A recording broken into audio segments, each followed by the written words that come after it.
மீண்டும் சந்தித்ததில் மகிழ்ச்சி.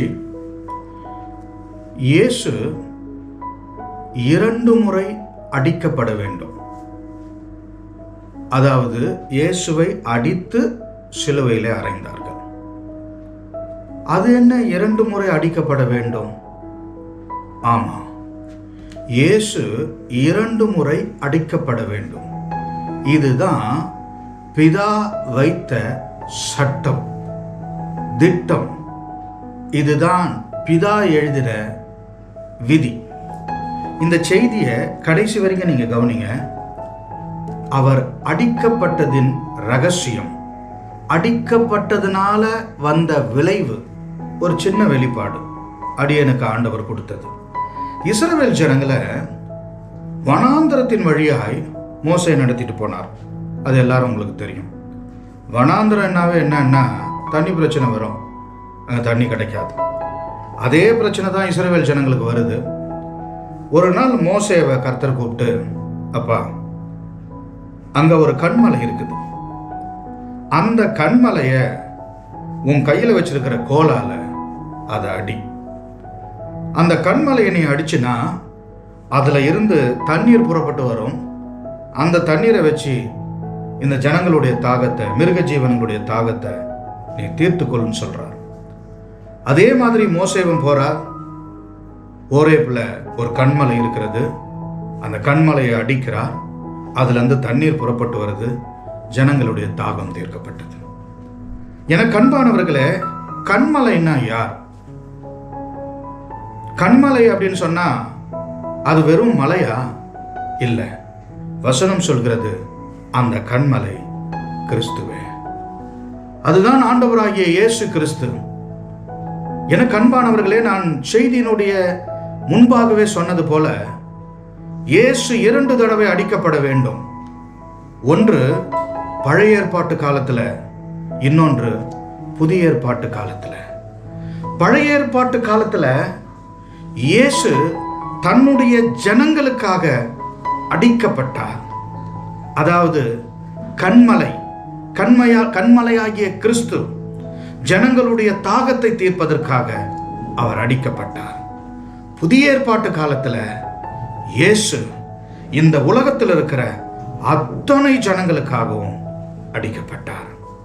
எனக்கு அன்பானவர்களே, பழைய ஏற்பாட்டு காலத்துல இயேசு அடிக்கப்பட்டதுனால 10 லட்சத்துக்கு மேலான ஜனங்களுடைய தாகம் தீர்க்கப்பட்டது. புதிய ஏற்பாட்டு காலத்துல இயேசு அடிக்கப்பட்டதுனால இந்த உலகத்தில் இருக்கிற ஜனங்களை ரட்சிப்பதற்காக அவர் அடிக்கப்பட்டார்.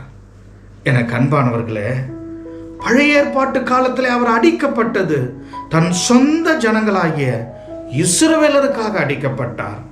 ஆனால் புதிய ஏற்பாட்டு காலத்தில் அவர் அடிக்கப்பட்டதோ உலகத்தில் இருக்கிற அத்தனை மக்களுக்காகவும் அடிக்கப்பட்டார்.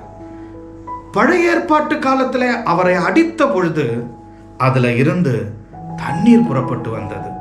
அது ஜனங்களுடைய தாகத்தை தீர்த்தது.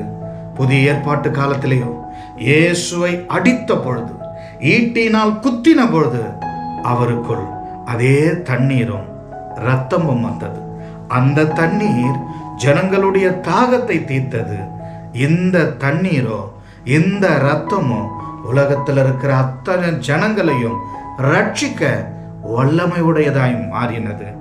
எனக்கு அன்பானவர்களே, அப்ப அடிக்கும் பொழுது அது தாகத்தை தீர்த்தது. ஆனால் இப்போ அடித்த பொழுது அது ஜனங்களை ரட்சித்தது. ஆம், எனக்கு அன்பானவர்களே, இயேசு 2 முறைதான் அடிக்கப்பட வேண்டும். ஆனால் மோசே தவறி போய் பழைய ஏற்பாட்டு காலத்திலேயே 2வது தடவை அடிச்சிட்டார். அதுதான் தேவனுக்கு மிகுந்த கோபத்தையும் கொண்டு வந்தது. அவர் கானான் தேசத்திற்கு போக முடியாமையும் போயிடுச்சு. ஆகவே 1வது தரம் அவர் தன்னுடைய சொந்த ஜனங்களுக்காக அடிக்கப்பட்டார். 2வது தடவை உலகத்தில் இருக்கிற அத்தனை கோடி ஜனங்களுக்காகவும் உனக்காகவும். இந்த செய்தியை கேட்டுக்கொண்டிருக்கிற என் அருமையான சகோதரனே, சகோதரியே, நீ ரட்சிக்கப்பட வேண்டும், நீ காப்பாற்றப்பட வேண்டும்.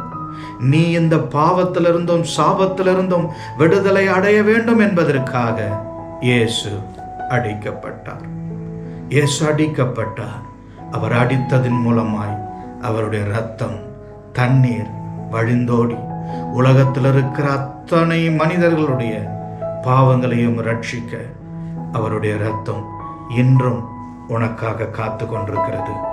உனக்காக அடிக்கப்பட்டவர், உனக்காக அடிக்கப்பட்ட ஆண்டவர் இன்றைக்கும் இந்த செய்தியின் மூலமாய் உன்னை அழைக்கிறார். உன்னை அழைக்கிறார்.